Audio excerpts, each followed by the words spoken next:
22. Prince George of England will turn 12 years old.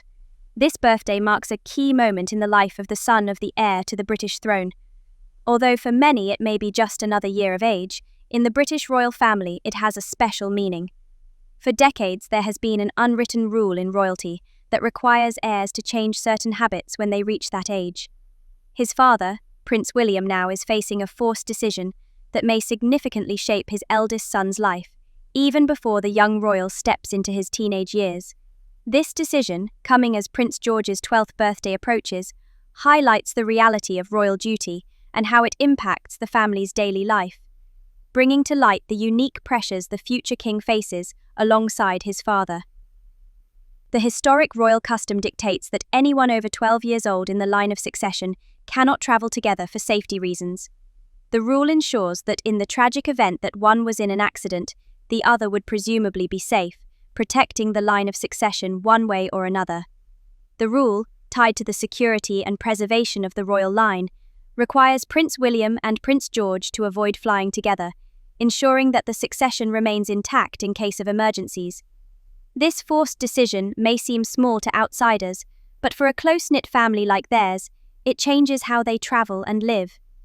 While this forced decision highlights the unique path set out for Prince George's life, it also underlines how Prince William and Catherine handle these responsibilities with care. Although the rule has been strictly followed for years, there is no consensus on whether it applies to all types of transportation or only to flights, such as airplanes and small planes. On land or by boat, the rule may not be as strict. It's going to be a nuisance for them because they're very close and they enjoy travelling together. Although the rule is deeply rooted, it is not clear whether Prince William will follow the tradition to the letter. Expert Bond believes that William is a self-sufficient and practical person, which could lead him to question this custom. Some statistics suggest that flying is safer than driving, which could influence William's decision to keep or not keep this rule. For now, it remains to be seen whether the tradition will be kept or adapted to modern times. This possible exception shows how the monarchy seeks a balance between safety and modernity. All eyes were on the charming they keep new the protocol and tradition, by the Prince but they and also Princess want of to adapt to Wellassa. current times. Candid shot of the young As heir Prince William smiling considers this confidently in forced the Norfolk decision, countryside. it's a moment that could Yet change it was Prince a quieter, George's life, more poignant teaching him about gesture the weight of that truly responsibility that captured comes royal with his watchers' future as attention. king. A heartfelt It is social not media clear whether post from George his will be the one grandfather, travelling King solo Charles or III. William. Prince Other George peculiar is the travel rules eldest for members child of the of firm Prince include William not eating and Princess certain foods Catherine. to avoid any case of poisoning.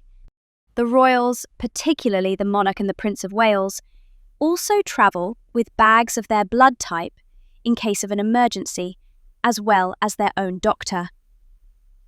Lastly, another essential item the royals usually travel with while abroad is a black outfit as a precautionary measure for the purposes of mourning. The royal family is deeply rooted and shaped by its centuries-long traditions. One cherished hobby is the annual event of stag hunting at Balmoral. It is customary for royal family members to participate in hunting, including the tradition of blooding when they reach a certain age. However, not everyone has fond memories of it, especially Prince Harry, who was forced to think about death when his face was pushed literally into the carcass of his hunt.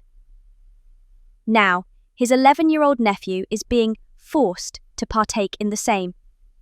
The Duke was seemingly not entirely upset about the tradition as he felt swelling pride about his hunt later. Being pushed into the stag head first was also not his first blooding, as it was earlier done by his nanny who dipped her fingers in rabbit blood and gently smeared it on his face. Fast forward to the present. Reports swirl that the Wales's firstborn would soon participate in the tradition at Balmoral. Previously, Middleton had put her foot down against the participation of her kids, George, Princess Charlotte, and Prince Louis, in blooding. It is still unclear whether the Princess of Wales is now on board for George's first hunt. However, all previous heirs, including William and King Charles, have experienced the same at an early age in their lives. The family has, over the years, hence received immense backlash from animal rights activist firms such as PETA